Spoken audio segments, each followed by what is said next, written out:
Melissa's here from Fava Tea Company. Good to see you, Melissa. Good to see you, Amy. Good to be here. Well, I think it smells wonderful. Doesn't it? I know. I love this time of year. It's so fun to take the kids out apple picking, take the time to do something like that.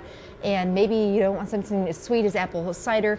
Maybe you want to brew up some apple tea. Exactly. And I was so excited when I heard the topic of the show because we have a great opportunity here. We've got two very different teas. We have a green tea and we have a black tea. And the green tea is green apple, so definitely fits. And then we have a spiced caramel apple, which is a black tea. And we're going to talk about the differences between the two. And I really wanted to take this opportunity to talk about why we would brew our green tea at a different temperature than what we would brew our black tea at. And if you just heard this, our little variable temperature tea kettle here just clicked off. And I have it set at 160 degrees. Basically, with a green tea, you don't want to brew it any hotter than 160 degrees. So it's more delicate, basically. It is, way more delicate.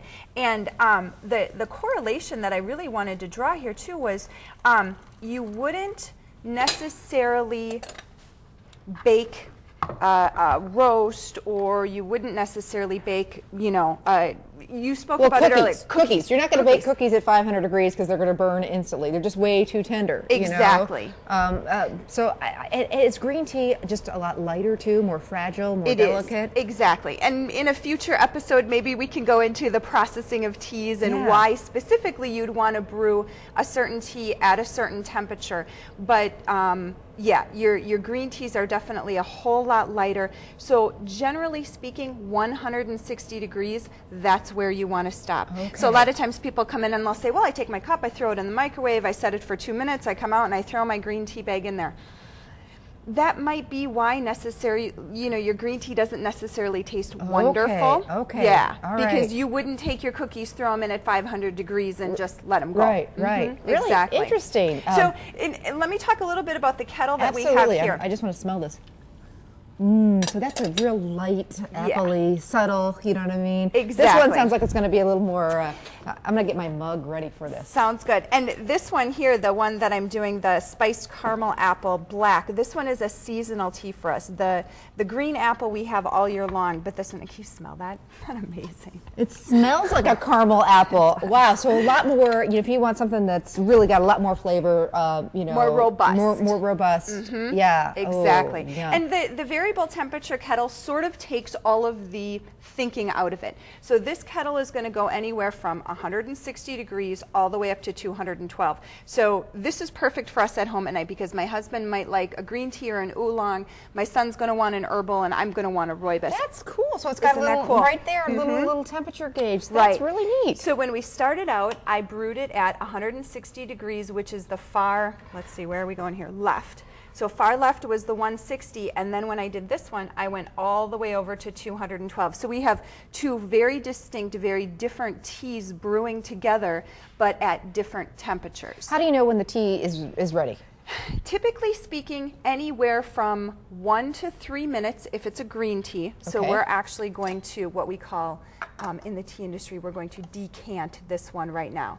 So we're just going to take this out. How pretty. And we're going to let it drain.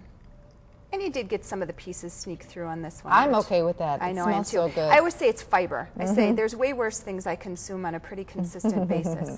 So this one is done. That one we're going to let sit for a second. But our black is going to go just a little bit longer. Now, if this is something you're going to put on your Christmas list. Every time I'm in the show and I'm doing a hot tea, I always have this little guy with me because he's very easy to travel with, great for home, great for the office, great for wherever you're going to be. About how much for something like that? Just plug it in. $59.99 so that's for this. Not expensive at all. It's not. But if you have, say, a traditional tea kettle at home, let's just say this is what you have and this kind of investment just isn't in the cards right now. Let me give you a couple different options. What you can do is bring your water up to 212 degrees, which will take, depending on your tea kettle, it'll take however long. Is that when it whistles? That's when it whistles. That's when it whistles. I know that. Okay. That's your 212. So when it hits 212, all you simply have to do is pop the cover off your teapot, and then set your timer either on your microwave or on your stove for anywhere from 5 to 7 minutes, just to let that water temperature fall. Exactly. Okay. Just real quick and easy tips. So if you can invest, although I'd love everybody to invest in one of these, but if you can, if it's not in the cards, there's really simple things you can do. And a lot of times people come in and they'll say, I heat my water in the microwave. And what I always tell people is, I don't care if you're in your backyard starting a fire with 2 sticks like you're trying out for the Survivor show.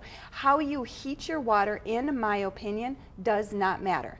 Now, the quality of the water matters, and that we can get into in a different show. But how you heat the water, take your cup, toss it in the microwave. If you're brewing your green tea, just that there's steam on the water. Steam on your water is 160. Okay. That's it. Okay. It doesn't you have don't want to it be any boiling more. or anything like that. Exactly. It All doesn't right. have to be any I'm more ready for some scientific tea. than that. Which one should I try?